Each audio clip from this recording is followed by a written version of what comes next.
सुना सुना, इसका नियम है कैसे बैठना चाहिए, कैसे कथा श्रवण करना चाहिए, हर चीज का नियम है। क्या नियम है पंडित जी बताओ, मैं अभी करके आ गया। अच्छा वो मिनट वाला सेकंड वाला ठीक है या मिनट वाला? नहीं, मिनट वाला भी चलेगा। ठीक है, स्नान करके आओ, पीला वस्त्र धारण करके आओ, पवित्र वस्त्र पवित्र आसन बिछाइए, उस पर बैठिए और भगवान का ध्यान करो चंदन आदि लगा करके, फिर मैं सुनाऊं? ठीक है सुना दो करके आगे सुना दिया। यादो राम तपोवनादिगमनम हत्पामृगम कांचनम वैदेही हरणम जटायुमर्णम सुग्रीवै संभाषणम बाली निगहरणम समुद्र तरणम लंकापुरी दाहनम पश्चाद रावण कुंभकर्ण हननम एतद् श्री रामायणम। हो गया रामायण? सुन लिया? रामायण ही नहीं भागवत भी सुना सकता हूँ। कितने मिनट में? कितने ही मिनट। यादव देवकी देव गर्भजननम गोपी गृहे वर्धनम मया पूतम जीवतापहरणम गोवर्धन उद्धारणम कंस छेदन कौरवादि हननम कुंती सुता पालनम एतद् श्रीमद्भागवतम पुराण कथितम श्री कृष्ण लीलामृतम। बोलिए भागवत महापुराण की। हो गई कथा? हो गई? सुन लिया? कईयों ने कहा कि नहीं संस्कृत में समझ नहीं आता है, हिंदी में सुनाते तो ज्यादा समझ में आ जाता है। सुन लो, एक राम रहा एक रावण, एक राम रहा एक रावण, एक छत्री था एक बाभन्ना। एक राम रहा एक रावण, एक छत्री था एक बाभन्ना, एक नारी हरि एक नाश करी, तुलसीदास जी ने लिख कर रख दी न पोथन्ना। इतनी सी बात है, बेकार में इतना मोटा पोथन्ना लिख करके रख दिया। यही वाला सुनाओ शिव पुराण। हाँ जी, अच्छा जी, हमारे श्रोता बहुत अच्छे हैं, सब लोग सुनना चाहते हैं। सुनिए, सूत जी महाराज कहते हैं सोनकादृश्यों, भगवान शिव की कथा, भगवान शिव का नाम, भगवान शिव का नैवेद्य प्रसाद आप लोग ग्रहण कर रहे हो ना? रोज करते हो या नहीं? खाते हो? कई लोग माताएं तो कहती नहीं शिव जी का प्रसाद नहीं खाना चाहिए, कहती हैं। अरे ये बहुत पंडित होती है। जब मैं अक्सर एक बात कहता हूँ जरूर, भैया जो वैश्य समाज के होंगे नाराज मत होना, तो पहले बता रहा हूँ। मैं अक्सर कहा करता हूँ कि ब्राह्मण के पास यदि धन आ जाए ना, ब्राह्मण के पास यदि धन आ जाए तो वो ब्राह्मण छुपा नहीं सकता, पचा नहीं सकता। ध्यान देना, ब्राह्मण के पास यदि धन आ जाए उसको वो पचा नहीं सकता, और वैश्य के पास कितना भी धन आ जाए भगवान जाने कैसे पचा लेते हैं। ऐसे ऐसे लोगों को देखता हूं, अरे कोठी जाओ देखो तो इतनी बड़ी, इतनी आलीशान, गाड़ी देखो इतनी बड़ी, शादी विवाह करें तो इतना खर्च कर दें, उसमें वो P P P P P P वाला आता है, हाथी घोड़े आते हैं, वो बजते रहते हैं, सहनाई कहते हैं क्या, वो भी बजवाते हैं, खूब बजवाते, खूब खर्चा करते हैं, खूब खर्चा करते हैं। मकान बनाने लग जाओ भगवान बचावे इनसे, तो पता नहीं कितनी संपत्ति लगा देते हैं उसमें। लेकिन कभी कभार देखा जाता है कि इतना बड़ा मकान होता, इतनी बड़ी गाड़ी होती है, लेकिन जब मंदिर में आते हैं तो पंडित जी को क्या देते हैं आप लोग समझ सकते हैं, खूब अच्छी तरीके से समझ सकते हैं। भगवान ने उनको इतना दिया। ब्राह्मण के पास धन आए पचा नहीं सकता, बनिया पचा सकता है, वैश्य पचा सकता है, लेकिन यदि वैश्य के पास ज्ञान आ जाए ना तो वो पचा नहीं सकता, पचा नहीं सकता। वो ज्ञान बांटेगा, खूब बांटेगा, बिना पूछे ही ज्ञान बांटना शुरू करेगा। हाँ, हम यहाँ देखते रहते हैं, मैं तो किसी को बोलता नहीं, माताएं आती हैं बता दे, कोई पूजा कर रहा हो तो मैं बोला हूँ कि आप क्या कर रहे हो, क्यों कर रहे हो, ऐसा क्यों कर रहे हो, वैसा क्यों कर रहे हो, ये नहीं करना चाहिए, वो नहीं करना चाहिए।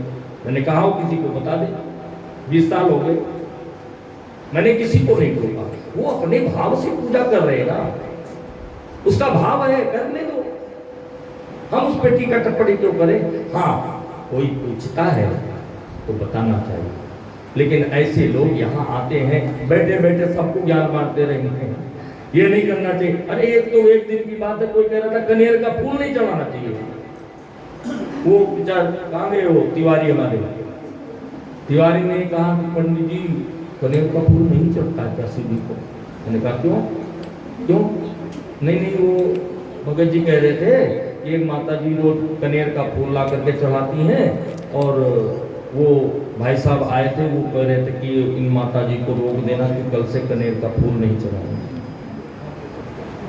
ये सत्य बात कह रहा हूं मैं, झूठ बिल्कुल, व्यागति पे तो झूठ नहीं, वैसे बोलता हूं बिना बोले चलेगा नहीं, तो बोलेंगे तो।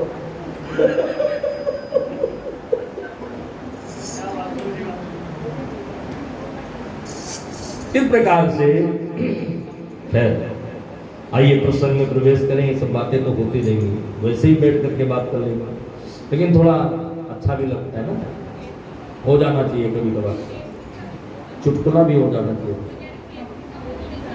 हाँ अच्छा, बहुत बढ़िया प्रश्न किया आपने।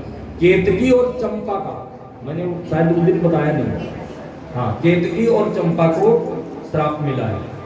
हाँ, वो जो गवाही बनी थी ना, इसलिए श्राप मिल गया कि तुम चढ़ेगे, लेकिन भगवान शिव का जो श्रृंगार होता है उसमें प्रयोग हो सकता है। आज हमारे प्रधान जी की तरफ से ही शायद है श्रृंगार हुआ है, शिव जी का श्रृंगार हुआ है, फूलों से श्रृंगार होता है। सावन के महीने में हर सोमवार को हमारे मंदिर में किसी न किसी के द्वारा, यजमान के द्वारा श्रृंगार होता है। आज हमारे प्रधान जी की तरफ से श्रृंगार हुआ है, तो श्रृंगार में जो पुष्प लगता है उसमें केतकी चंपा ले सकते हैं, क्योंकि भगवान ने बाद में जब ये रोने लगी केतकी तो कहा कि कोई बात नहीं, मंडल में हमारे ऊपर नहीं चढ़ेगा, मैं तुझे स्वीकार नहीं करूंगा, लेकिन सजावट के लिए कोई दिक्कत नहीं है। जब गाय को भी बता दूं, फिर लगे हाथ, उस गाय ने जो सिर हिलाया था ना, तो उसको भी श्राप मिल गया था, कामधेनु को भी। क्या श्राप मिला था कि तेरी मुख की पूजा आज से नहीं होगी। फिर गाय ने भी रोया धोया, क्षमा करें प्रभु, हम तो ब्रह्मा के वजह से बोल दिए थे। तो फिर भगवान से ने कहा ठीक है, तेरी मुख की पूजा, मस्तक की तो नहीं होगी, लेकिन तेरी पूंछ की पूजा होगी। तब से गौ की पूजा पूंछ से होती, गौ दान करते हैं ना, तो पूंछ पकड़ करके ही दान करवाया जाता है, इसलिए गौ। ठीक किया आपने पूछा। अच्छा, कोई पूछे तो बताने में फिर और बढ़ जाता है, फिर कथा रह जाती है, पर जो शिव पुराण की कथा है ना, हाँ, फिर हम आपको नियम बताते रहेंगे। अच्छा, नियम सुनना हो तो एक कोई ब्राह्मण है प्रदीप जी, मैंने सुना है, मैंने उनका सुना नहीं कथा, लेकिन बहुत सारे बताते हैं, वो प्रदीप जी बहुत बताते हैं, टोट के बताते हैं। हाँ, डंठल वाला चढ़ाना चाहिए कि नहीं चढ़ाना चाहिए, और पत्ते इस तरह से होने चाहिए, ऐसे नहीं होने, पहले किसको चढ़ाना चाहिए किसको नहीं चढ़ाना चाहिए, ऐसा कुछ बताते हैं। और इसे मैंने तो सुना था, एक को बता दिया कि बेलपत्र, पता नहीं क्या बताया था, कि अगर ये करें तो बच्चा जो है पास हो जाता है, ऐसा कुछ मैंने सुना था कभी। वो बच्चा पास हो जाता है, और क्या हुआ कि उनकी बेटी पढ़ रही थी, वो फेल हो गई बेचारी। तो किसी ने कहा कि पंडित जी, आपकी पुत्री जो है पढ़ रही थी, फेल हो गई, आप लोगों को नुस्खा बताते हो कि ये करो तो बच्चा पास हो जाएगा, तो क्या उसने नहीं किया था? कहा किया था, लेकिन ढंग से नहीं किया था, शहद कम लगा था। हाँ, वो एक बाबा और आते थे ना, वो बोलते थे कि मेरे दिमाग में पता नहीं गोलगप्पे आ रहे हैं। हाँ, क्या बात? हाँ, गोलगप्पे आ रहे हैं, क्या बात है? गोलगप्पे कब खाए थे माता जी, कब खाए थे गोलगप्पे? हैं? हाँ, इसीलिए गोलगप्पे आ रहे हैं। अब आप ऐसा करो चौराहे गोल चक्कर पे चली जाना, आपको डब्बे लेकर लोगों को बांट देना, कृपा आनी शुरू हो जाएगी, कृपा आनी शुरू। भगवान बचाए ऐसे लोगों से, ठीक है। एक हमारे वृंदावन में आप लोगों ने देखा होगा, सुना होगा, प्रेमानंद जी महाराज, उनको पीले बाबा भी कहते हैं, पीला वस्त्र पहनते हैं, प्रेमानंद जी महाराज, संत उनको कहते हैं, संत उनको कहते हैं। वो सब इन बातों को मानते ही नहीं, बिल्कुल नहीं, और मानना भी नहीं चाहिए। हो सकता है ऐसा क्या? यदि हम स्वयं नहीं करेंगे तो किसी के द्वारा हो सकता है क्या? आप स्वयं अपने भविष्य के निर्माता हैं, अपने भविष्य के स्वयं निर्माता हैं। आप अपने भविष्य को जैसा चाहो वैसा बना लो, कोई दूसरा आपके लिए करने नहीं आएगा। आप ही जो करोगे वही फलित होगा अंततः। इसलिए पौराणिक ऋषियों ने कहा कि जो नैवेद्य है शिव जी का, तो कई माताएं कहती है नहीं खाना चाहिए, और कहते हैं शिव पुराण तो हमारा कहता है कि नैवेद्य का खाना तो बहुत दूर, यदि आप दर्शन कर लेते हैं ना तो आपके जन्म जन्मांतर के पाप नष्ट हो जाते हैं। अब खा लो तो क्या मिलेगा? खा करके, प्रसाद खा करके, नैवेद्य खा करके भगवान शिव का मुक्ति तक मिलती है। नैवेद्य खा करके मुक्ति तक मिलती है। हाँ, एक कथा शिव पुराण में भी आती है, छोटी सी कथा है। भगवान शिव एक दिन बैठे हुए थे, ऐसे विचार में थे, तो उनके मुख से एक गण प्रकट हुआ, उसको कहते हैं चंडेश्वर। चंडेश्वर नाम का गण उत्पन्न हुआ और वो कहने लगा प्रभु कृपा करें। तो भगवान ने कृपा क्या किया? क्या बात है? भूख लगी है, भूख लगी है। तो उन्होंने कहा ठीक है, ये जो नैवेद्य रखा है ना प्रसाद, यही खा ले। और उस चंडेश्वर ने शिवलिंग पे चढ़ा हुआ प्रसाद खा लिया। और भगवान शिव ने कहा कि आज से यह भाग जो शिवलिंग के ऊपर चढ़ेगा वह प्रसाद तेरा होगा। इसलिए चंडेश्वर जो है भूत संप्रदाय से आता है। तो भूत होते ना, भूत प्रेत, उस संप्रदाय से, उनको मानने वाला है। तो उसका नेतृत्व करता है, यूं कह लीजिए भूतों का नेतृत्व करता है, अध्यक्ष है, प्रधान है उसका। तो इस प्रकार से ये भाग नहीं खाना चाहिए। लेकिन ऐसा शिव पुराण में लिखा हुआ है कि नैवेद्य कैसा खाना चाहिए, कैसा नहीं खाना, केवल शिवलिंग पे चढ़ा हुआ। कौन से शिवलिंग पे? ये भी बताया गया है, जो छेनी और हथौड़े से बनाई गई शिवलिंग है, उस पर लिंग के ऊपर चढ़ा हुआ। अगर अर्घे पर रख दिया गया है तो खाने में कोई दोष नहीं है। शिवलिंग के ऊपर नर्मदेश्वर शिवलिंग होते हैं, उस पर चढ़ाया हुआ प्रसाद खा सकते हैं। पीतल के, सोने के, धातु के बने हुए जो शिवलिंग हैं उन पर भी चढ़ाया हुआ, शिवलिंग के ऊपर चढ़ाया हुआ भी आप खा सकते हैं। नैवेद्य की बड़ी महिमा है शिव पुराण में। माता पार्वती ने भी नैवेद्य जो है ये महिमा बताई। माता पार्वती ने भी श्राप दे दिया था। प्रसाद लेकर नारद जी आए थे, पार्वती जी को दिया, पार्वती जी ने रख दिया। जब भगवान शिव आए तो उनको प्रसाद दिया कि ये हमारे गुरु जी प्रसाद लाए हैं, इसको खा लो। वो हाथ में लेकर के बाहर निकल गए। बाहर देखा कोई ब्राह्मण जा रहे थे, ब्राह्मणों ने याचना की, भगवान शिव ने उन ब्राह्मणों को वह प्रसाद दे दिया। माता पार्वती ने देख लिया, माता पार्वती क्रोधित हो गई, मैंने प्रसाद तुम्हारे लिए रखा, संभाल करके रखा, और आप प्रसाद खाए नहीं, इन ब्राह्मणों को दे दिया। मैं इन ब्राह्मणों को श्राप देती हूं कि तुम्हारा प्रसाद यदि ये खा लेगा तो ये दरिद्र हो जाएगा। जो भी आपका प्रसाद, आपके ऊपर चढ़ा हुआ प्रसाद खाएगा वो दरिद्र हो जाएगा। तो देवी क्षमा करें, क्षमा करें, बस चुप हो जाइए, आगे मत बढ़िए। एक बात बताओ, एक बात बताओ, अगर मेरा प्रसाद कोई नहीं खाएगा तो क्या होगा? पार्वती जी ने जब थोड़ा शांति मिली, पार्वती ने कहा हाँ, आपका प्रसाद कौन खा सकता है? जो गोसाई होते ना, गोसाई, गोसाई किसको कहते हैं? जो गौ की सेवा करे, ध्यान देना, जो गौ की सेवा करे उसको गोसाई कहते हैं, और वो गोसाई वो प्रसाद खा सकता है। पार्वती जी ने भी श्राप दिया था, इसलिए भी लोग नहीं खाते। तो नैवेद्य की बड़ी महिमा है। प्रसाद को दर्शन करने मात्र से ही हमारे पाप नष्ट हो जाते हैं। दर्शनम पापनाशनम, दर्शन करने से पाप नष्ट हो जाता है। और खाने से तो अकाल मृत्यु नहीं होती है। जो भगवान का प्रसाद, शिव का प्रसाद खाता है उसको अकाल मृत्यु नहीं होती है, ऐसा शिव पुराण कहता है। एक यज्ञ दत्त दीक्षित नाम के ब्राह्मण है। वो रहते कहाँ है? कहा कापिल गांव में, एक यूपी में कापिल गांव है, वहां के वो ब्राह्मण थे। बड़े ही सदाचारी ब्राह्मण थे, नित्य नैमित्तिक संध्या वंदन करने वाले ब्राह्मण थे, स्वाध्याय करने वाले ब्राह्मण थे। उनके यहाँ एक पुत्र की उत्पत्ति हुई जिसका नाम था गुणनिधि। क्या नाम था? गुणनिधि।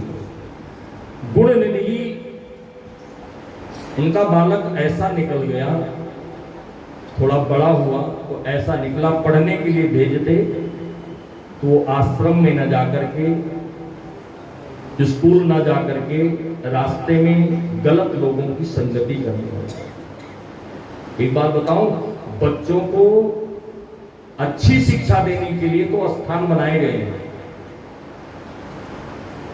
अच्छी शिक्षा देने के लिए पहले माता पिता हैं, अच्छी शिक्षा देते हैं, फिर अध्यापक हैं, उनको अच्छी शिक्षा देते हैं, उसके बाद में गुरुजन हैं, अच्छी शिक्षा देते हैं।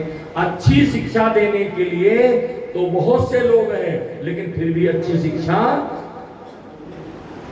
आती नहीं। लेकिन गलत शिक्षा देने वाला कोई नहीं है, कोई स्थान भी नहीं है, फिर भी आ जाती है। ये सब बताने के लिए कोई नहीं है, कोई स्थान है क्या? विद्या प्राप्त करने के लिए विद्यालय है, लेकिन झूठ बोलने के लिए कौन सा विद्यालय है? नहीं है ना?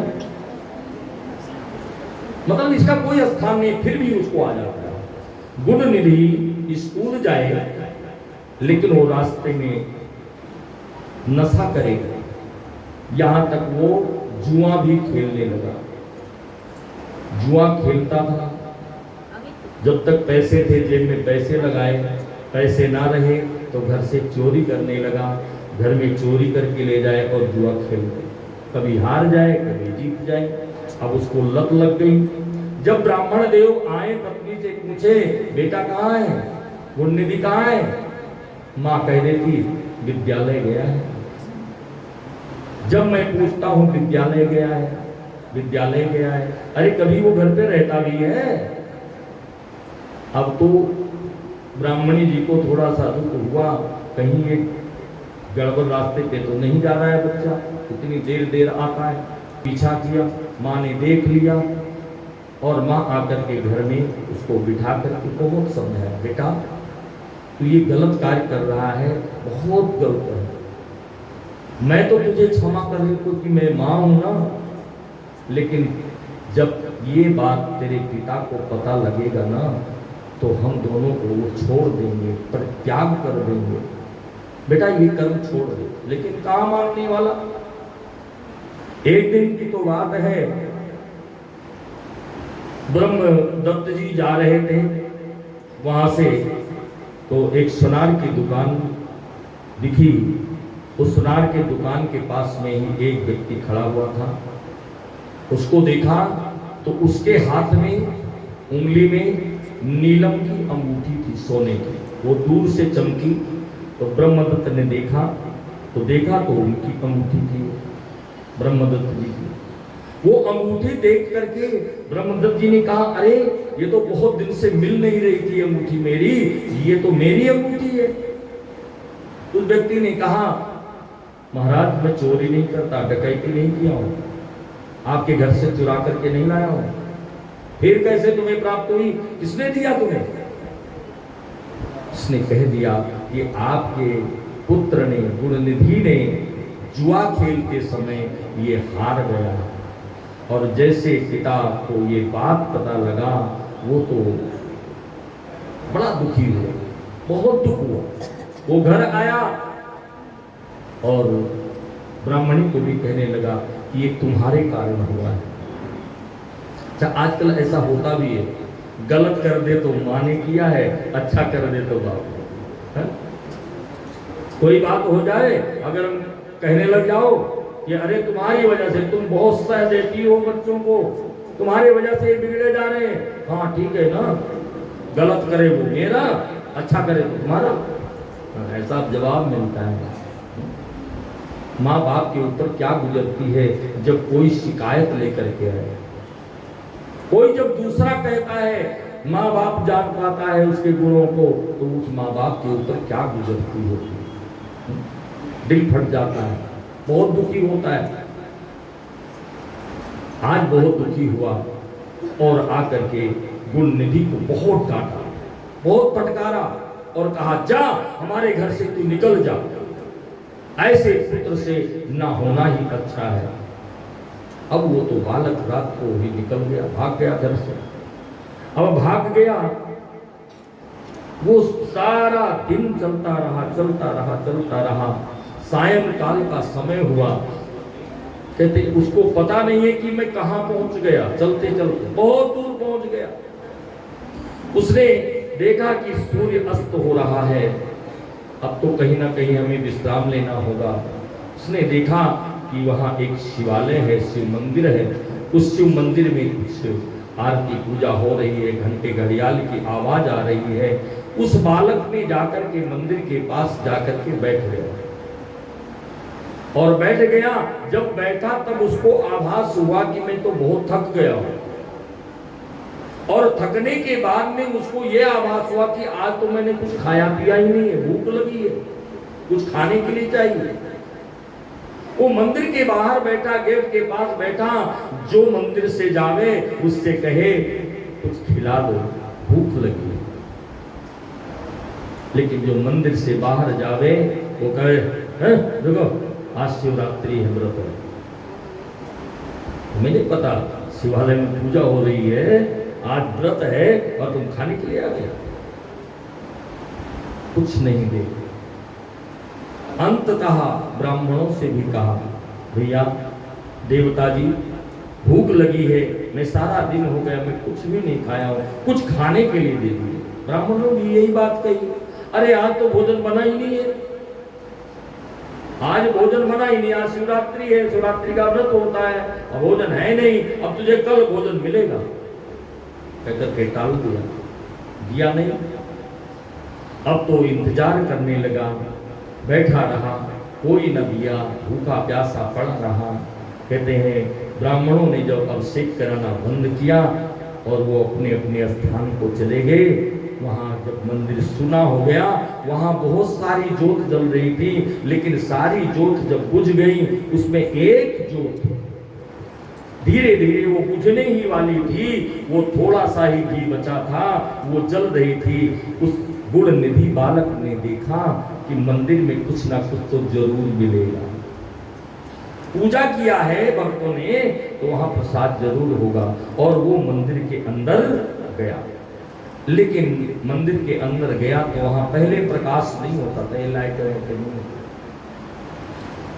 पहले वही दिया ही जलाते थे, उसी से प्रकाश होता था, पहले लाइट नहीं होती थी। दिल्ली में रहती होगी, पर हमारे गांव में तो बहुत, मेरे सामने ही लाइट आई है, उसके पहले थी नहीं। हम छोटे छोटे थे तब नहीं थी। हाँ, वो जलाते थे लालटेन, हाँ लालटेन जला करके पढ़ाई करते थे हम लोग। लालटेन जला दिया, रख लिया। अच्छा, उससे पहले लालटेन भी बाद में आया, उससे पहले उसको ढिबड़ी कहते थे, ढिबड़ी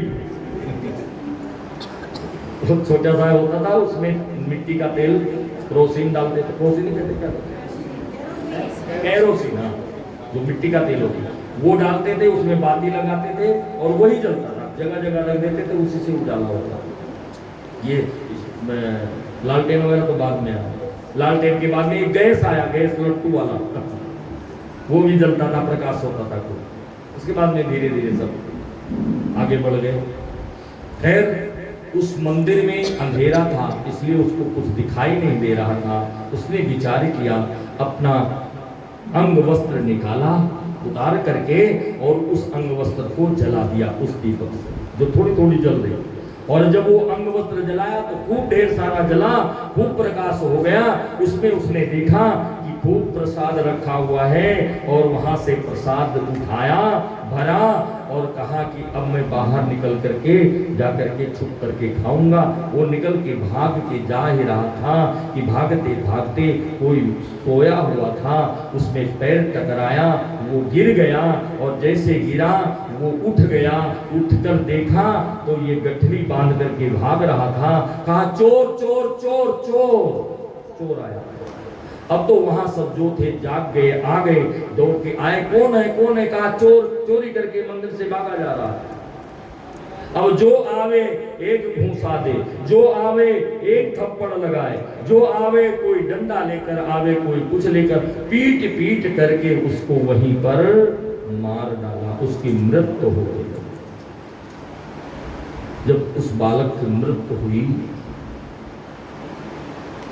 उस बालक की मृत्यु को देख करके वहां के जो ब्राह्मण देवतागण थे, पुजारी लोग थे, उनको बड़ा दुख हुआ, बहुत दुख हुआ।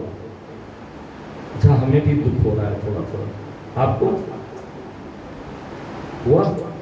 थोड़ा सा दुख तो हुआ, लेकिन ये दुख किसका फल है?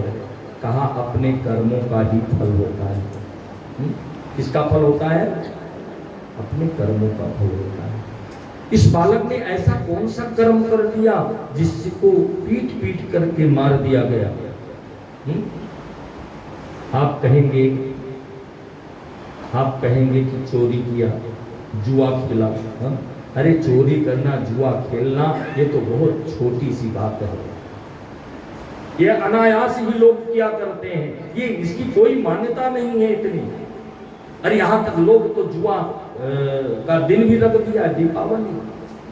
मैंने सुना है ऐसा, दीपावली के दिन लोग जुआ खेलते। ये कौन सी बहुत बड़ी बात होगी? तो फिर किस अपराध का फल उसको मिला, किस कर्म का फल मिला? ये उन कर्मों का फल नहीं है, ये उन कर्मों का फल है कि जिसने अपने माँ बाप का दिल दुखा दिया ना, उसका श्राप ब्राह्मण नहीं देता है या माँ बाप नहीं देता है, उसका फल परमात्मा देता है।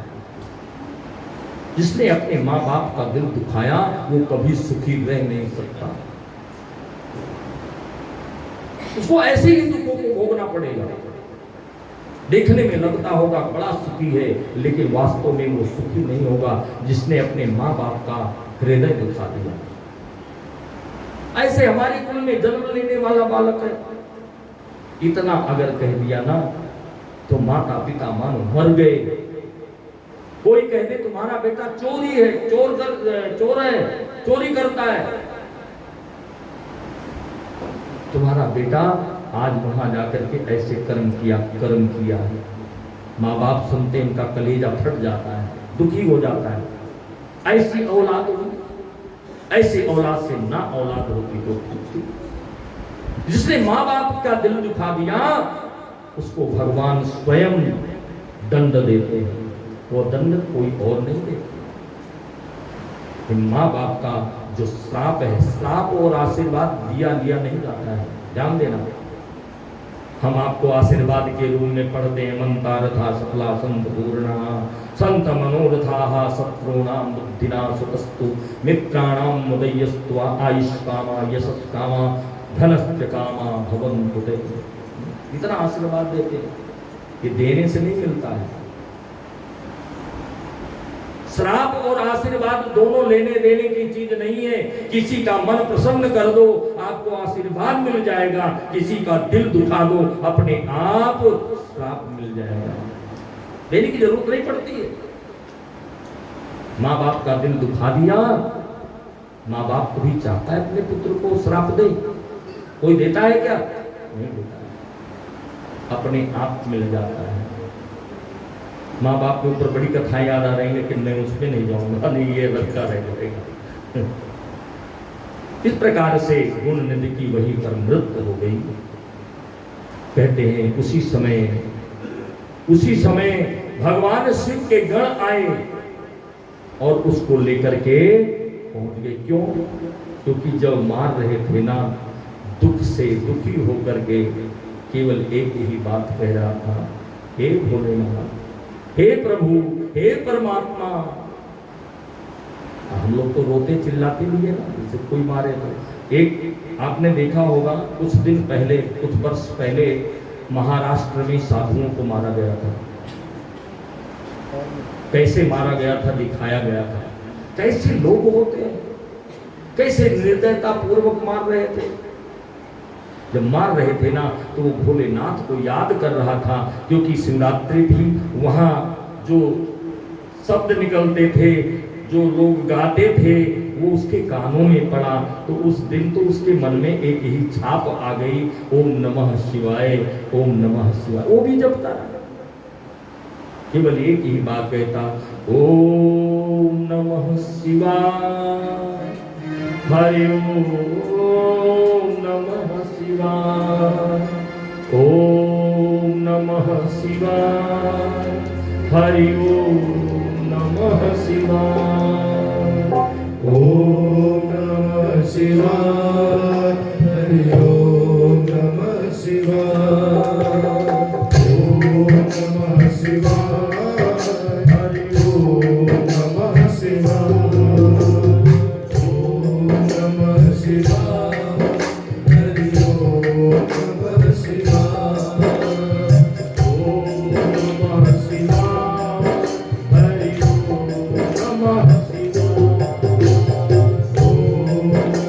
शिवाय, हरि ओम नमः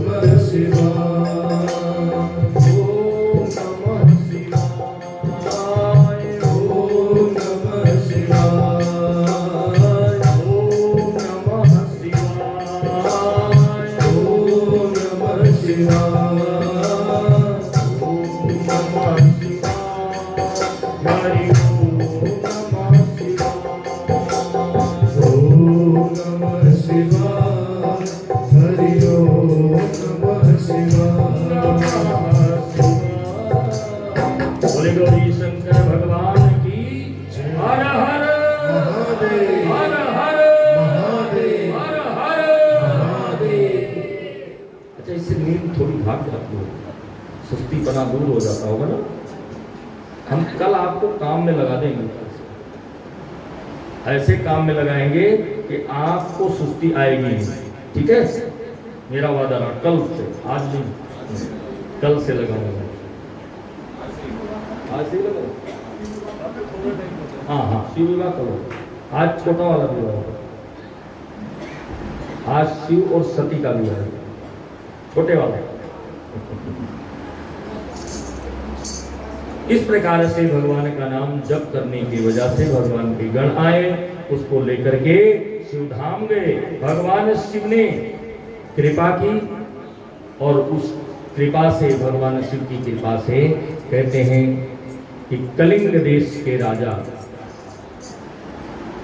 कलिंग देश जानते हैं कहाँ है?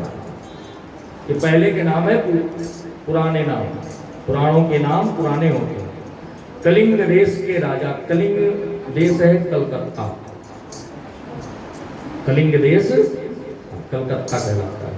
कलिंग देश के राजा अरिदम, अरिदम हुए। उनके पुत्र का नाम था दम, और उनके पुत्र रूप में यह बालक जन्म लेता। कौन? गुण निधि, जो केवल प्रसाद ग्रहण मात्र से, खाया भी नहीं था, ध्यान देना, प्रसाद को खाया भी नहीं था, वो तो लेकर के जा ही रहा था। केवल प्रसाद के स्पर्श मात्र से ही उसको राजा के घर जन्म प्राप्त हुआ। ये पुण्य कर्म है। हमारे पुण्य कर्म अच्छे होते हैं तो अच्छे घर में जन्म लेते हैं, और पिछले जन्म के पाप होते हैं तो फिर हम ऐसे घर में जन्म लेते हैं जहाँ सुख सुविधाएं नहीं होती। फिर हम तो विचार करते ही ना कि वो छोटा सा बालक जब पैदा होता है, एक तो होता है महल में जो एसी लगी होती है। हाँ? हमारे यहाँ भी हमारे मंदिर के जो पदाधिकारी गण लोग हैं, उन्होंने इसको मंदिर को हिमालय बना दिया। क्या बना दिया? तो हिमालय में कौन रहता था? शिव जी रहे तो हिमालय बना दिया। हाँ। अच्छा, आपको भी अच्छा लग रहा होगा, ठंडी ठंडी हवा आ रही है, लग रहा है? लग रहा नहीं लग रहा है? ये तो आप लोग घर में लेते ही हो ना, तो जानते हो कि ठंडा ठंडा लगता है। हमें नहीं प्राप्त है, हमें तो अच्छा लग रहा है, क्योंकि अब ठंडा ठंडा मौसम बन रहा है। हाँ? पंखे चल रहे हैं, एसी चल रही, एक नहीं 4-5 एसी लगा दिया। अब आप कहेंगे कि आपके ट्रस्ट ने थोड़ी लगवाया है, मैंने लगवाया है। सच्चाई भी है, यदि ट्रस्ट ने लगवाया नहीं है तो आप लोगों ने ही लगवाया है। तो जब आप लोगों का पैसा लगा है तो फिर फायदा किसको मिल रहा है? ये लोग तो हमारे साथ ही बैठेंगे, अभी सब भाग जाएंगे। आप लोग तो घर चले जाओगे, अपनी वाली एसी का आनंद लोगे, फिर ये सब बंद हो जाएंगे। है? लेकिन जब आप आए तो ये चल गई, आप जाएंगे तो ये बंद हो गई। तो फिर आपका पैसा मिला लगा, केवल ये तो एक प्रेरणा स्रोत है, केवल निमित्त है, आपके लिए ही तो कर रहे हैं। मंदिर की व्यवस्था देना ट्रस्ट का धर्म है। मंदिर में बैठ करके पूजा पाठ हवन यज्ञ कथा वार्ता करना ब्राह्मण का, पंडित का धर्म है। ये तो धर्म है।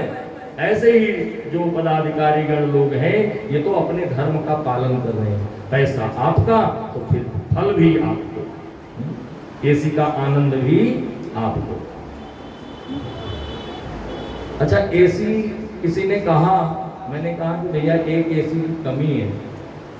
ये सच्ची घटना बता रहा हूं, नाम नहीं लूंगा, पर मैंने कहा किसी से कि एक एसी की कमी है। एक प्रधान जी ले आए अपने, भाभी जी बैठी हुई है, पता नहीं कैसे। प्रधान जी से मैंने कहा आप लाने का, नो नो नो नो, मेरा तो काम मानता ही नहीं है। वो तो रेणु ने कहा, और जैसे रेणु ने कहा वो क्या पैसा भेज देता हूँ, बाद से पैसा गया, लेना है, प्रेरणा है, ये होना चाहिए। एक संत थे, तो संत के पास एक बुढ़िया माता गई, उसने कहा कि मेरा बेटा गुड़ खाता है। क्या खाता है? गुड़ ज्यादा खाता है, तो उसको गुड़ छुड़वा दो। महात्मा ने कहा कि 15 दिन के बाद आना। क्यों? 15 दिन के बाद जब वो बुढ़िया माता बच्चे को लेकर के गई तो कहा बेटा देखो, गुड़ ज्यादा नहीं खाना चाहिए, गुड़ ज्यादा खाओगे तो दांत में कीड़े लग जाएंगे, दांत खराब हो जाता है, फिर शुगर भी हो जाएगा। हा? इसलिए गुड़ ज्यादा नहीं खाना चाहिए। माने कहा महात्मा जी आप तो कमाल के आदमी हो। अरे ये बात तो आप 15 दिन पहले भी कह सकते थे, इतनी सी बात कहनी थी, 15 दिन इंतजार कराया। महात्मा जी ने कहा मैं कैसे कह देता, क्योंकि मैं भी गुड़ खाता था उस समय। मैंने कहा भैया ऐसे है जो आपके ट्रस्टी लोग नहीं लाते हैं क्या, वो नहीं दे सकते हैं, मालिक तो वो है। मैंने कहा बिल्कुल सही कह रहे हैं, क्या फंड नहीं है, मंदिर का फंड नहीं है। अब मैं नाम नहीं लूंगा, लेकिन किसी ने कहा है मुझसे ये बात, मैंने उनको भी बता दिया था। मैं ये कोई प्रसन्नता के लिए नहीं कह रहा हूँ, ये सच्ची घटना है। मैंने उनको ये भी कह दिया, आप नहीं जानते हो मंदिर के जो ट्रस्ट है ना क्या क्या दे रहा है। मैं वहां रहता हूँ ना, मुझे पता है मंदिर की जितना खर्चा है, राशन खर्चा है, ये जो सेवक लोग हैं, ब्राह्मण लोग हैं, इनको तनख्वाह देना है, दूध आता है, पानी आता है, ये सब आता है, ये खर्चा कहाँ से पूरा हो रहा है? ये हमारे जो 10 ट्रस्टी है ना, ये ट्रस्टी लोगों ने पैसे, महीने के पैसे बना रखे हैं। मेरे पास रजिस्टर है, कोई देखना चाहे आकर के देख सकता है। 1100 रुपए पहले देते थे, अब कम पड़ रहा है, तो मैं इन ट्रस्टियों को कहूंगा कि अब 1500 देंगे।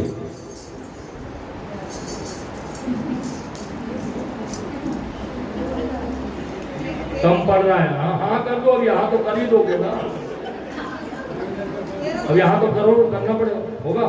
हाँ, अब ट्रस्टी लोग 1500 देंगे क्योंकि खर्चा कम पड़ रहा है। कहने का अभिप्राय मेरा ये नहीं है, सब अपने अपने स्थान पर कुछ ना कुछ करता ही हो। सेवा करना है, मंदिर की सेवा है, क्यों ना करे। मंदिर कोई पर्सनल किसी की थोड़ी है, हम सबकी, सबकी मंदिर है, बस सबका सेवा अलग अलग है। हाँ।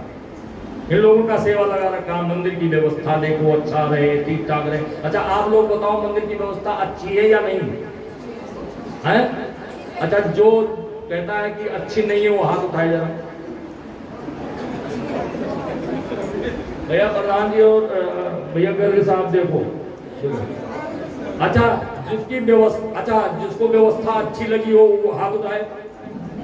देख लो देख लो देख लो, ये व्यवस्था अच्छी है, सबको अच्छी लगती। अच्छी चीज सबको अच्छी लगती, व्यवस्था अच्छी है और है आप लोगों के द्वारा, ठीक है ना।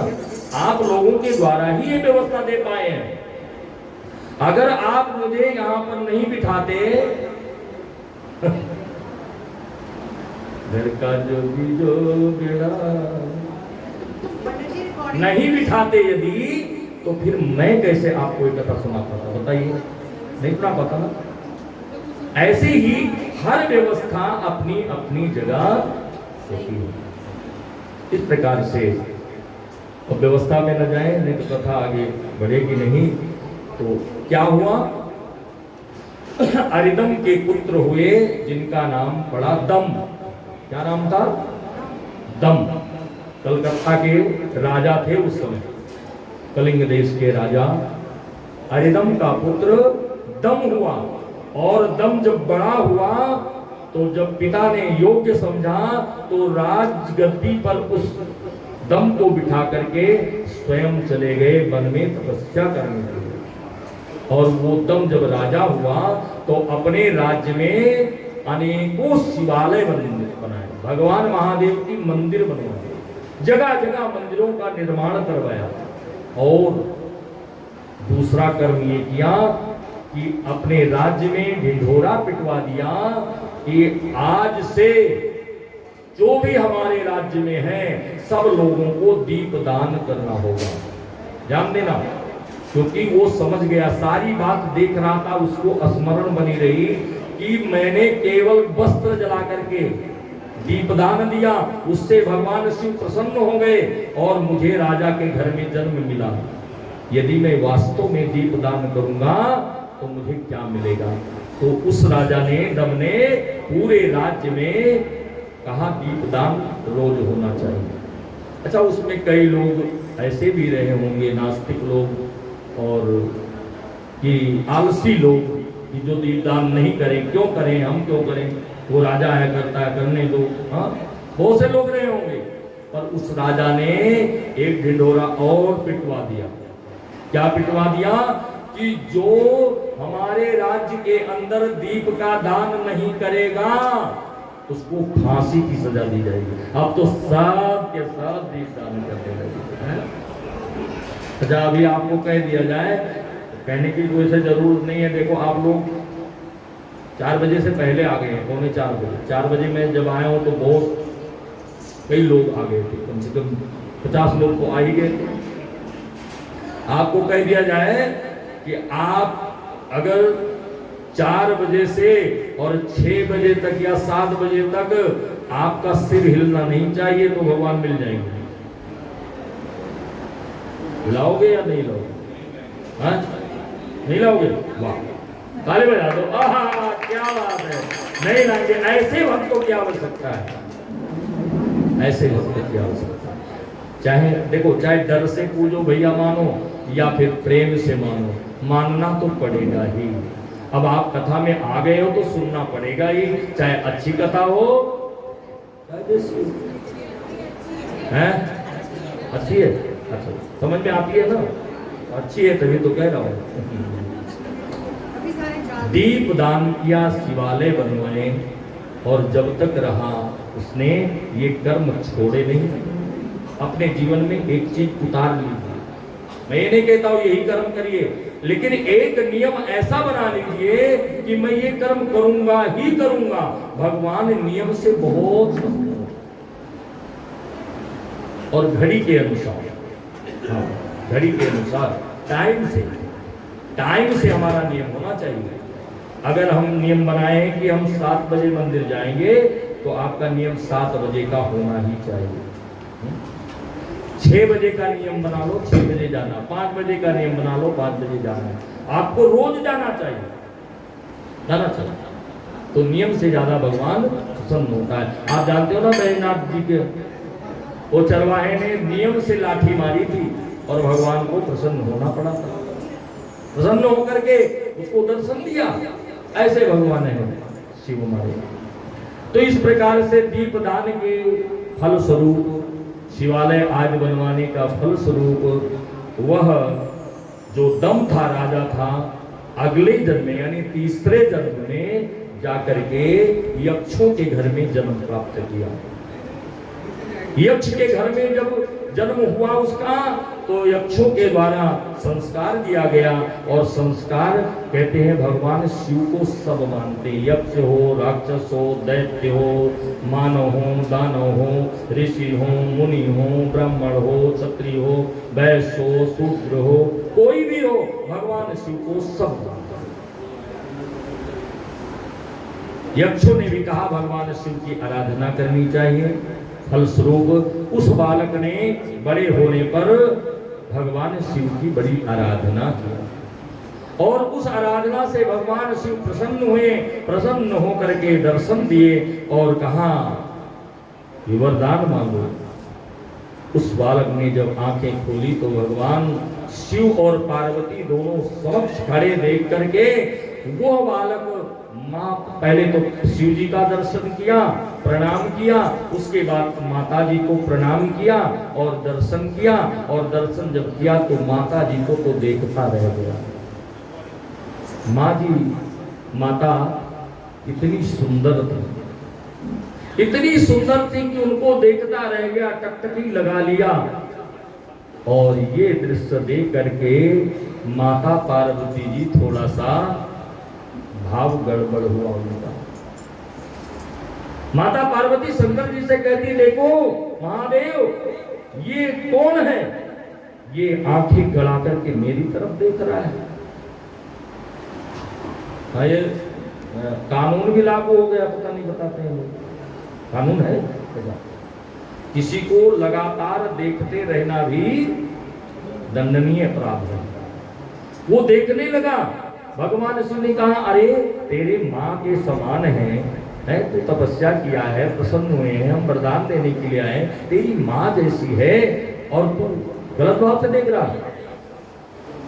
ने कहा नहीं प्रभु, मेरा भाव गलत नहीं है, मैं देख तो जरूर रहा हूं, लेकिन मेरा भाव ये था कि इस स्त्री ने ऐसी कौन सी तपस्या किया है। हाँ? मैंने तपस्या, इतनी कठिन तपस्या किया तो भगवान शिव आए मुझे दर्शन देने के लिए और फिर अभी चले जाएंगे, लेकिन इसने ऐसी कौन सी तपस्या किया है जिसके फल स्वरूप ये देवी इतनी सुंदर होते हुए इस भगवान शिव के साथ सदैव रहती है, सदैव सामीप्यता प्राप्त है। इसने कौन सा ऐसा तप किया है।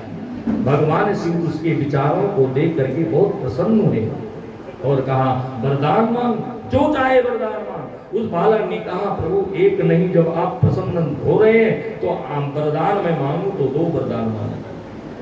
ठीक है 2 वरदान मांगू। उस बालक का नामकरण कर दिया भगवान शिव ने। कहा कि आज से तेरा नाम कुबेर होगा। क्या नाम? और उसने बड़ी सिद्धियां मांगी, धन ऐश्वर्य मांगा। भगवान शिव ने सब कुछ दे दिया। कहा जा तू देवताओं का खजांची होगा,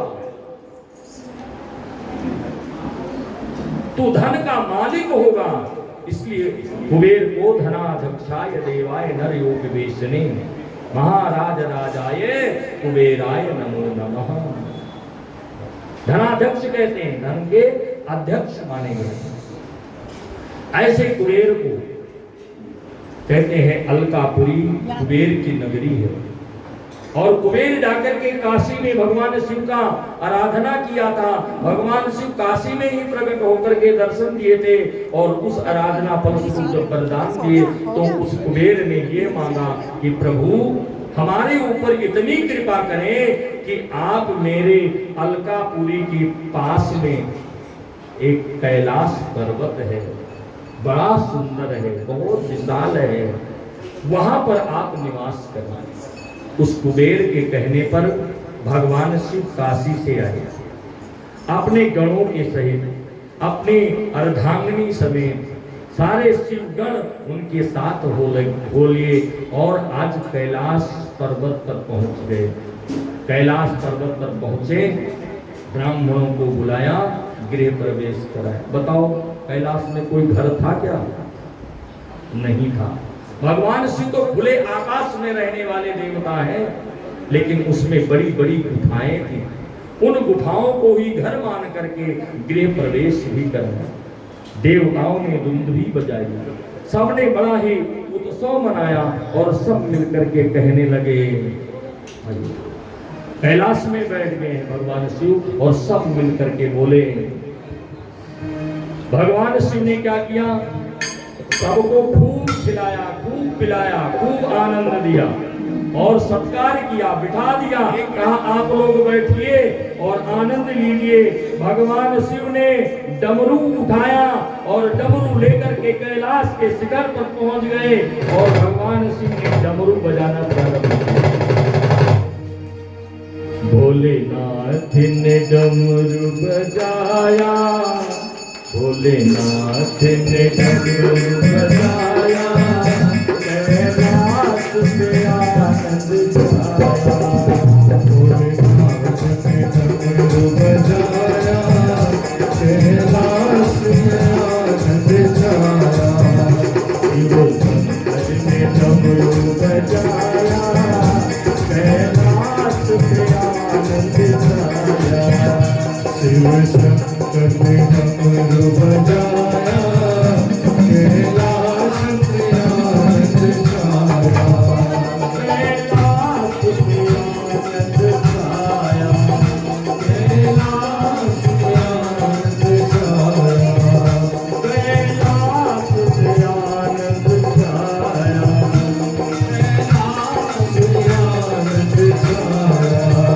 भोलेनाथ ने डमरू बजाया, कैलाश से आनंद छाया। डमरू बजाया, कैलाश में आनंद छाया। भोले पीते हैं भंग, शीश रहती है गंग। भोले पीते हैं भंग, शीश रहती है गंग। भोले पीते हैं भंग, शीश रहती है गंग। भोले पीते हैं भंग, शीश रहती है गंग। गजदेव बनाया, कैलाश पे आनंद छाया। बनाया, कैलाश में आनंद छाया। भोले ने डमरू बजाया, कैलाश में आनंद छाया। भोलेनाथ ने डमरू बजाया, कैलाश में आनंद छाया। भोलेनाथ की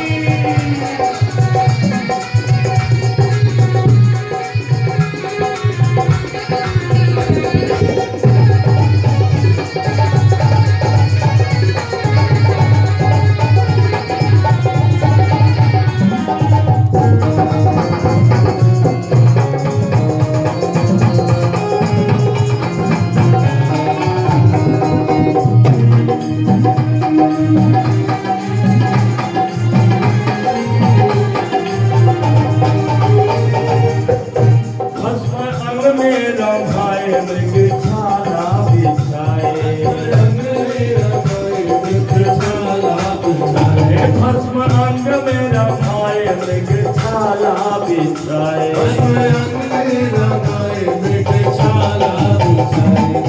कमर कमर कमर बजाया कैलाश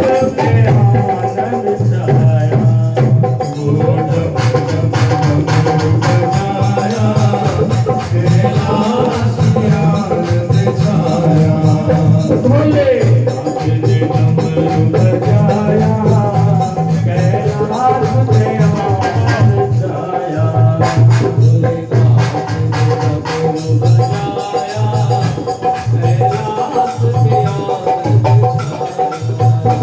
हर हर महादेव।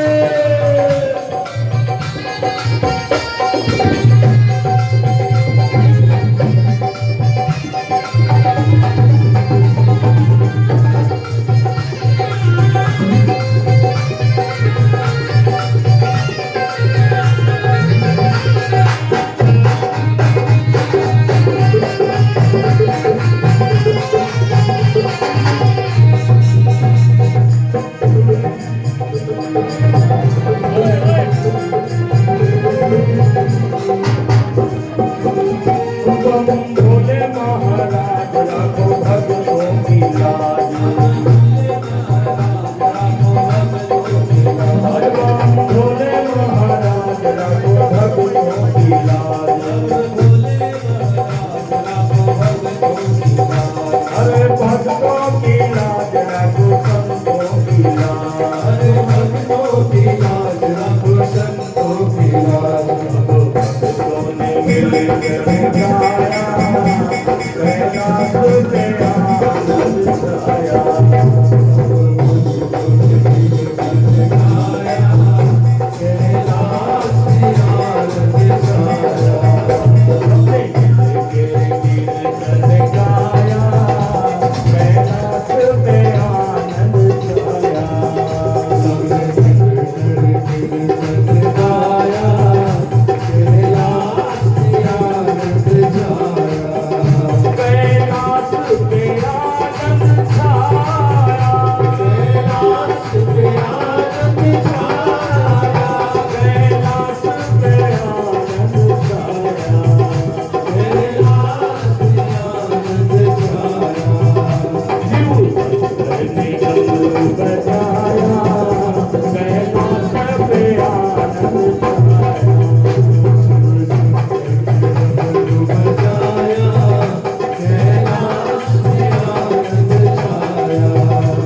इस प्रकार से भगवान से हाँ फटाफट चालू करता हूँ। बोल शंकर भगवान की नहीं ये तो वाली बात है क्या बना अलग सादा फूल छोटा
और शंकर भगवान की जय।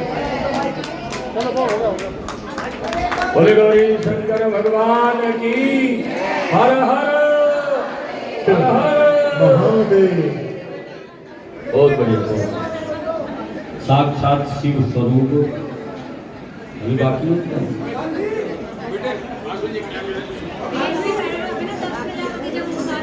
अब बालक को ले जाइए। हो गया कथा? हाँ हो गया।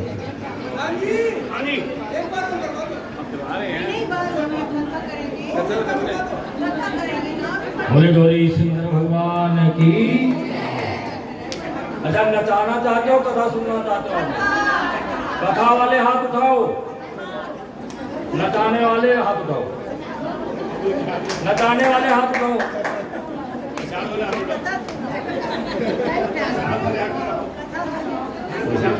कोई बात नहीं। बोले गौरी शंकर भगवान की। इस प्रकार से कैलाश पर वास भगवान शिव का हुआ। अलकापुरी में कुबेर धनपति बन करके रहने लगे। भगवान शिव भी कैलाश पर्वत पर विराजमान है। देवताओं को बड़ी चिंता हुई। देवता लोग ब्रह्मा के पास पहुंचते हैं। ब्रह्मा जी से कहते हैं प्रभु देखो सबके पास पत्नी है, सबके पास पत्नी है, लेकिन भगवान शिव के पास पत्नी नहीं है। इसके लिए कुछ उपाय करना चाहिए भगवान शिव ताकि विवाह कर सके। ठीक है, आज तो छोटा सा विवाह है सती जी के साथ, कल बड़ा वाला विवाह होगा। बोले बड़ा वाला। अच्छा छोटा क्यों है बड़ा क्यों है बताते हैं। अच्छा इस पे क्यों नहीं हर्षोल्लास के साथ आप लोग नाचते गाते हो शिव सती के विवाह में? इस पर क्यों नहीं मिठाइयां बांटते हो? इस पे क्यों नहीं बारात निकालते हो? क्या कारण है? और शिव पार्वती के विवाह में खूब हर्षोल्लास मनाते हो क्यों? इसलिए कि जो सती और शिव का विवाह है वो सक्सेसफुल नहीं हो पाया, क्योंकि पति ने परित्याग किया। देखो हमारे यहाँ सनातन धर्म में तलाक नाम की कोई चीज नहीं है, यहाँ तलाक नहीं होता था, परित्याग कर दिया जाता था। कितना? केवल पत्नी भाव से, घर से नहीं निकाल दिया जाता था। घर से मत निकालो, उसको कुछ खाने पीने के लिए ना मिले ना।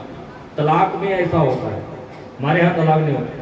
इसलिए क्योंकि दाम्पत्य जीवन सुखमय नहीं रहा सती और शिव का, इसलिए इसको बहुत हर्षोल्लास से नहीं लोग मनाते। और पार्वती और शंकर का जो विवाह है सक्सेसफुल हो गया, उनके जैसा परिणय दाम्पत्य जीवन किसी देवता का नहीं रहा, इसलिए शिव और पार्वती का विवाह। अच्छा जब हम आशीर्वाद देते हैं, माताएं आशीर्वाद देती है तो ये कहती है शिव पार्वती की जोड़ी जैसी आपकी भी जोड़ी बनी रहे, कहते हैं नहीं कहते? कभी कहा कि राम सीता जैसी जोड़ी बनी रहे? नहीं कहा ना। क्यों नहीं कहा?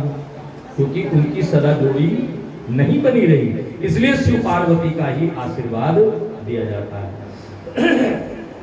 खैर ब्रह्मा जी को सृष्टि का दायित्व दिया गया था।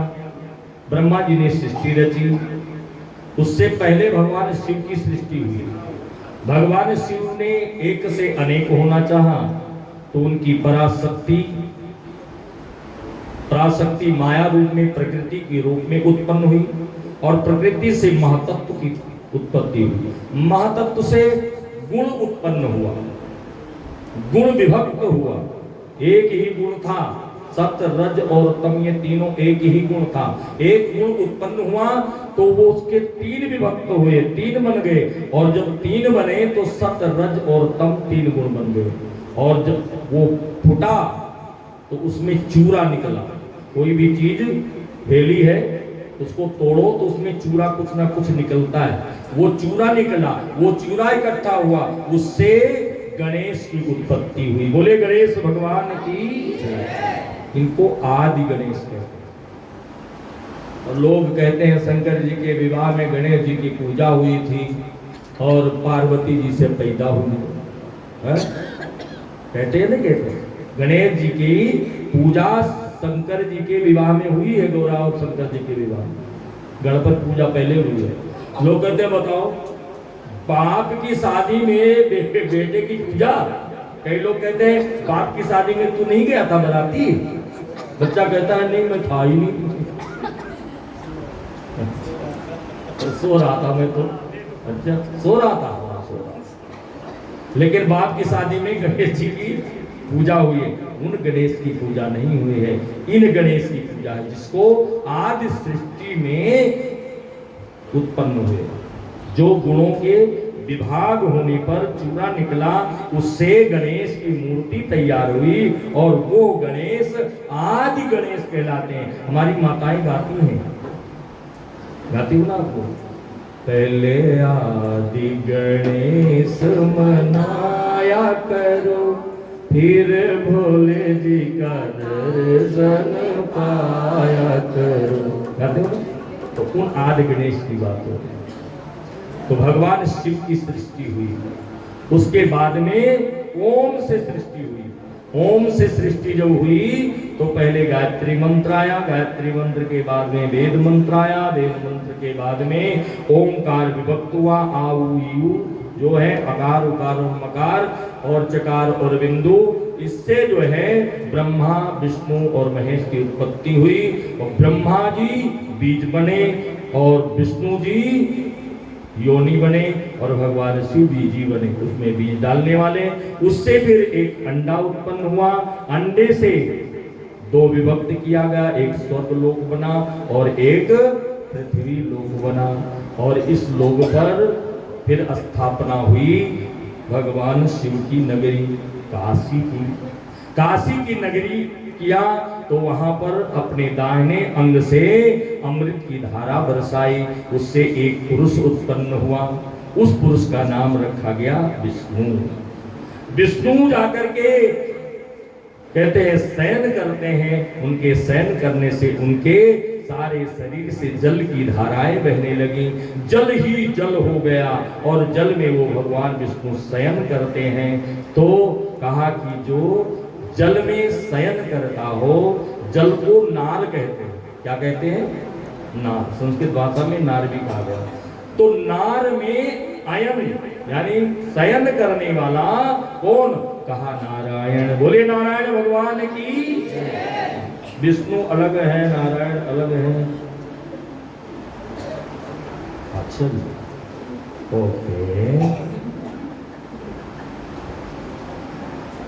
तो नारायण जी शयन कर रहे हैं किसमें? जल में। और उस नारायण की नाभि से कमल निकला, कमल में जाकर के ब्रह्मा जी उत्पन्न हुए। ब्रह्मा जी ने चारों तरफ देखा, उनके चार मुख हुए। फिर देखने लगे कि मुझे उत्पन्न करने वाला कौन है। डंडी पकड़ करके नीचे आए, वहां उनको कुछ मिला नहीं, वापस फिर चले गए। फिर आवाज आई, तप करो तप। ब्रह्मा ने तपस्या किया। तपस्या करने के बाद में भगवान की कृपा हुई, वो सृष्टि रचे। फिर कैसी सृष्टि रचे? मानसी सृष्टि। पहले सनक, सनंदन, सनत कुमार और सनातन को उत्पन्न किया मन से। वो निवृत्ति मार्ग पे चले गए भगवान भजन करने के लिए। उसके बाद में ऋषियों को उत्पन्न किया। ऋषियों के बाद में फिर धर्म और अधर्म परिवार उत्पन्न हुए। और उस समय एक पुरुष उत्पन्न किया मन के द्वारा। और वो पुरुष कहते हैं सोने के जैसा, जैसे सोने को गला करके किसी सांचे में डाल करके, मनुष्य के सांचे में डाल करके निकालो, ऐसे सोने जैसा पुरुष उत्पन्न हुआ। उसका नाम पड़ा कामदेव। क्या नाम पड़ा? काम। ध्यान देना, कथा सुनना। मैं थोड़ा जल्दी में कर रहा हूं लेकिन सुनना। कहते हैं कि उसी समय ब्रह्मा की एक पुत्री भी उत्पन्न हुई थी, जिसका नाम था छाया। ठीक है, छाया उत्पन्न हुई। कहते हैं सृष्टि आगे नहीं बढ़ी तो भगवान ब्रह्मा ने फिर से भगवान शिव का तपस्या किया। भगवान प्रसन्न हुए और इस बार अर्धनारीश्वर के रूप में पधारे। बोलिए अर्धनारीश्वर भगवान की। सूत जी महाराज कहते हैं, हे महात्माओं, ये शिव महापुराण की कथा है। दुधा कृतात् मनोदेहा मध्येन पुरुषो अभवत अर्धेर नारी विराजत सृजता प्रभु। भगवान शिव आधा पुरुष और आधा नारी बनकर के प्रकट हुए और ब्रह्मा के देखते देखते ही वो नारी और पुरुष का जोड़ा विभक्त हो गया। शक्ति और पुरुष हो गए। अब ब्रह्मा को ज्ञान मिला कि जो है हम अपने शरीर को दो भागों में बांट लें। अब जब ब्रह्मा जी ने अपने शरीर को दो भागों में बांटा तो दाहिने अंग से मनु महाराज उत्पन्न हुए, बाएं अंग से शतरूपा। इनकी कन्याएं हुई। कहा? 3 कन्याएं हुई। इसमें से 2 की मैं वर्णन नहीं करता, केवल प्रसूति की वर्णन कर रहा हूं। इसी का नाम, प्रसूति का नाम वीरणी भी कई लोग कहते हैं, कई पुराणों में आया है। और वीरणी का विवाह दक्ष प्रजापति के साथ कर दिया। दक्ष प्रजापति और वीरणी ने भगवान शिव का कहा मान करके, ब्रह्मा का कहा मान करके शक्ति की आराधना की। किसकी? भगवती माँ शक्ति की। हाँ, आइए एक बार शक्ति माँ को भी स्तोत्र कर लेते हैं, थोड़ा सा छोटा।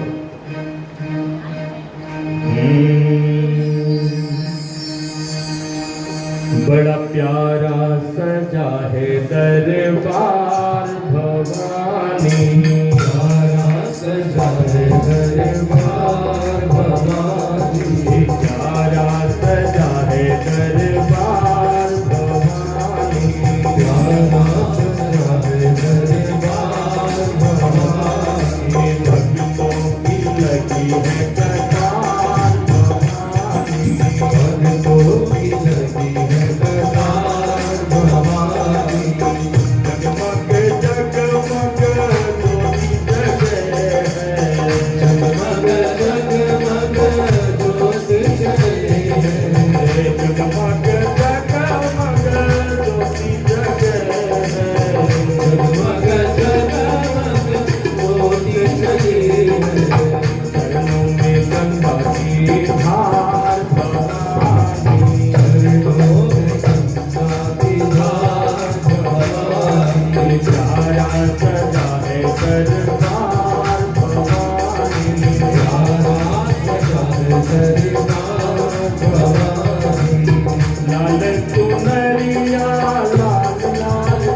फूलों के हार भवानी, प्यारा सजा है दरबार भवानी, प्यारा सजा है दरबार भवानी।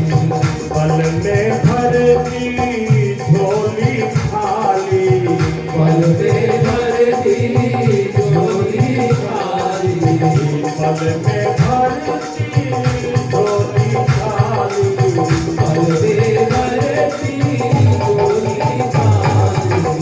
तेरे दया के फूल बरसा दया के फूल बरसा प्यारा सजा है दरबार भवानी, प्यारा सजा है दरबार भवानी, प्यारा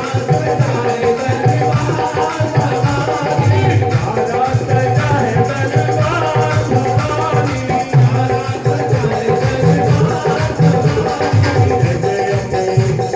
जय अम्बे, जय अम्बे, जय अम्बे, जय अम्बे, जय अम्बे, जय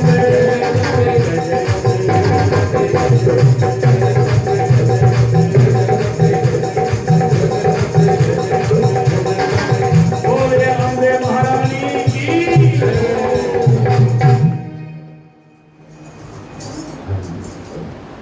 प्रसूति का विवाह दक्ष प्रजापति के साथ हुआ। दक्ष प्रजापति और प्रसूति दोनों मिलकर के ब्रह्मा के कहे अनुसार शक्ति की उपासना किया। शक्ति प्रकट हुई, वरदान दिया कि तुम्हारे घर में पुत्री रूप होकर के आऊंगी। और ध्यान रहेगा, जिस दिन मेरा अनादर होगा उस दिन मैं तेरे घर को छोड़ दूंगा। वहां से करके भवानी चली गई। दक्ष दंपति अपने घर आए। समय आने पर कन्या की उत्पत्ति हुई। दक्ष के यहाँ बड़ी कन्याएं थी। भागवत में 60 कन्याओं का उल्लेख आया है, लेकिन शिव महापुराण में 24 कन्याओं का उल्लेख आया है। अब कहीं तो सबसे छोटी बताया जाता है, कहीं सबसे बड़ी बताया जाता है। अब छोटे बड़े के चक्कर में हम ना पड़े, ठीक इन्हीं की होती। कहते हैं कि 60 कन्याओं का विवाह दक्ष ने 10 तो का धर्म के साथ किया।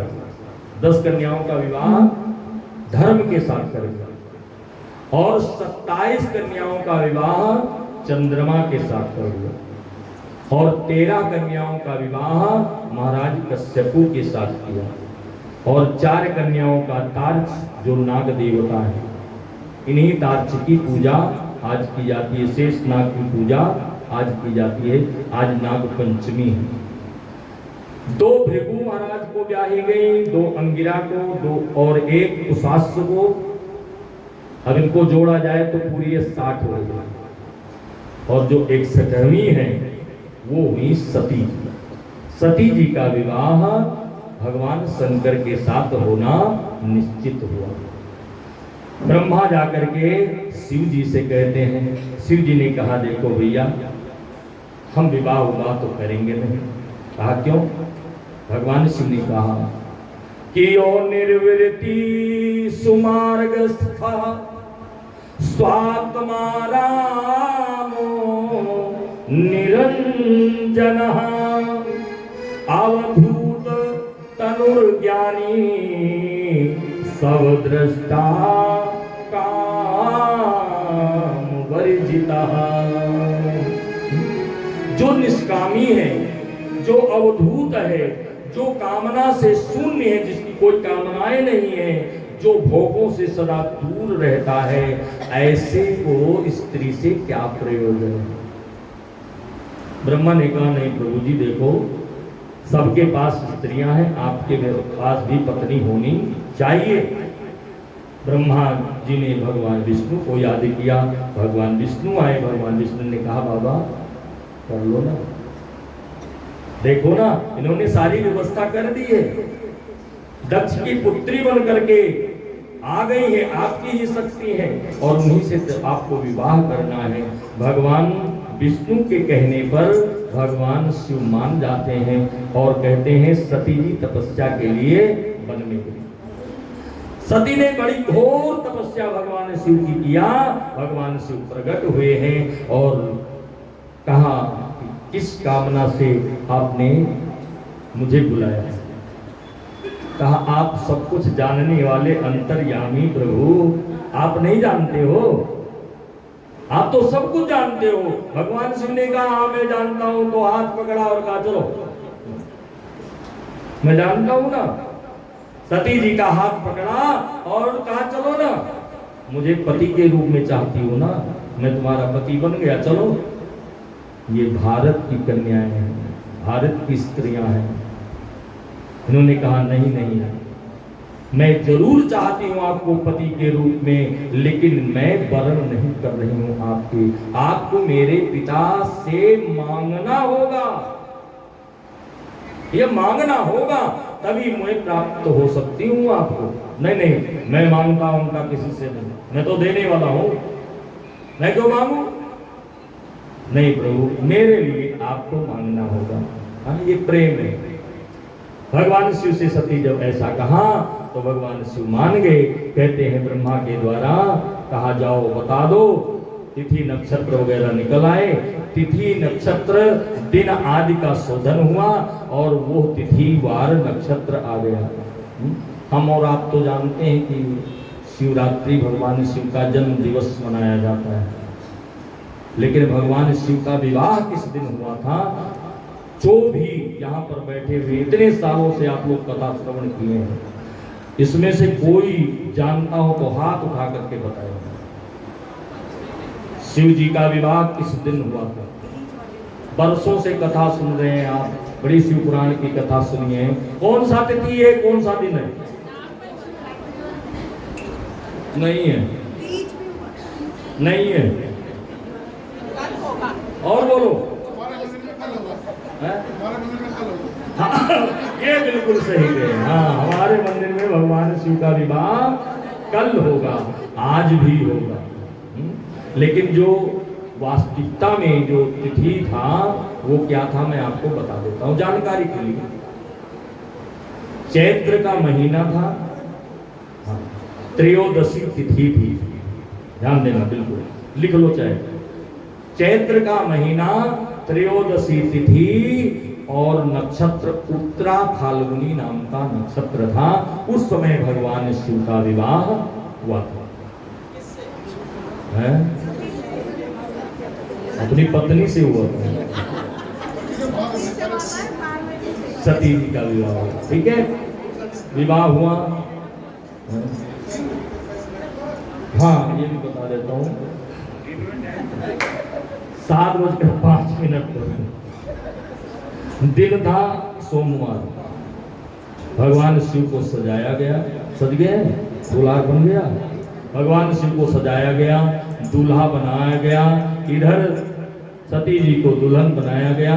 बारात बहुत बड़ी लंबी चौड़ी नहीं निकली, कुछ देवता साथ में लिए। आज भोले बाबा कोई अटपटा श्रृंगार नहीं किए हैं, जैसे थे वैसे ही हैं। और बैल पर भी उल्टा नहीं बैठे, कल बैठेंगे, आज सीधा सीधा ही बैठे हैं। अच्छा ध्यान देना ये बात। ओ, बैल पर आज सीधा बैठे हैं तो उनका दाम्पत्य जीवन शुद्ध नहीं हुआ। अब सगुन होकर के जिस दिन गए वो विवाह उनको फल गए। यहाँ अब सगुन नहीं हो रहा है, बहुत नीति के अनुसार जैसा शास्त्र कहता है, नक्षत्र आज विचार करके शोध करके फिर बारात चली है। और जब बारात चली, पहुंच गई दक्ष नगरी, और दक्ष नगरी में जाकर के दक्ष ने अपनी कन्या का कन्यादान किया है। ब्रह्म विवाह के अनुसार सती और भगवान शिव का विवाह हुआ है और वेद मंत्रों के द्वारा ब्राह्मणों ने विवाह कराया। विवाह के बाद में अनेक प्रकार से उपहार दिए गए। भगवान शिव ने कहा ये सब आप रखो, मुझे क्या जरूरत है, मैं तो चला। और पार्वती जी सती जी को लिया और बिठाया बैल पर, पहुंच गए कैलाश पर। कैलाश पर जाकर के विराजमान हो गए और विवाह दाम्पत्य जीवन उनका चलने लगा। इस प्रकार से भगवान शिव और सती का विवाह हुआ। अब आगे की कथा कल प्रारंभ करेंगे सही समय पे 4 बजे। कल भगवान शिव और पार्वती जी का विवाह होगा। ये कथाएं जो है मैं संक्षिप्त रूप से कल सुना दूंगा, और बाकी सती की जो चरित्र है वो कल मैं सुना दूंगा, क्योंकि जल्दबाजी में ना आपको आनंद आएगा ना मुझे आनंद आएगा, कहने से भी क्या फायदा। इसलिए यहीं पर मैं आप विराम देता हूँ। अगर कहेंगे तो मैं एक भजन गाऊंगा जरूर, क्योंकि आज हमारे अजय कुमार गुप्ता जी जो मंदिर के सचिव हैं, सचिव वैद गुरु तीन जो वही सचिव ना, महामंत्री हैं, इनका आज जन्म दिवस है, और जन्म दिवस के उपलक्ष्य में ताली बजा करके इनका स्वागत करो। और इनके जन्म दिवस पर मैं व्यासपीठ से भगवान शिव के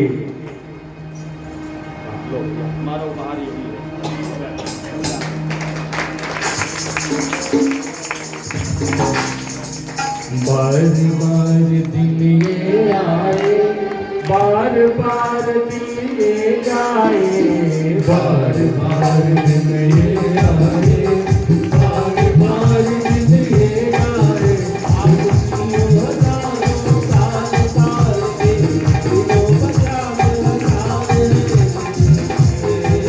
आरज़ू।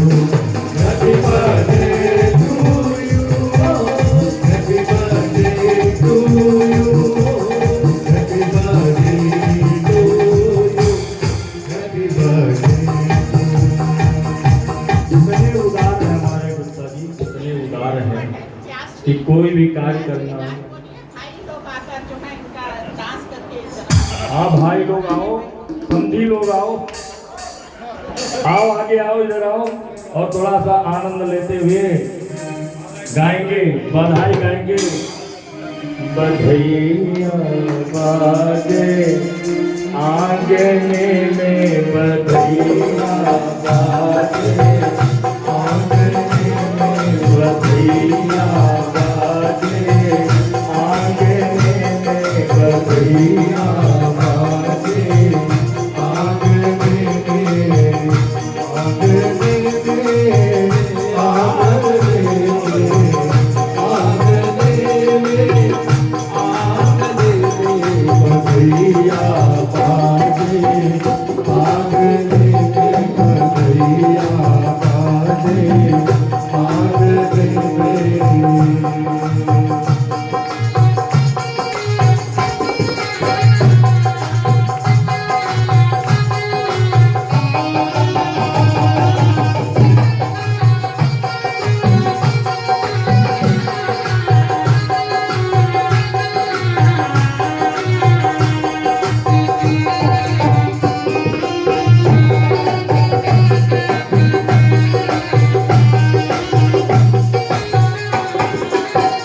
चंद्रमुखी मृगनयनी अवध की, चंद्रमुखी मृगनयनी अवध की, चंद्रमुखी मृगनयनी अवध की, चंद्रमुखी मृगनयनी अवध की। तोड़ते तन राग में, राग में बधैया बाजे, बाग में बधैया बाजे।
पत्नी भी आई हुई है, उनको भी बहुत बहुत बधाई। आपके पति की जन्मदिन है, बहुत बहुत बधाई। उनके सामने पैदा हुए थे, उनके सामने पैदा हुए थे।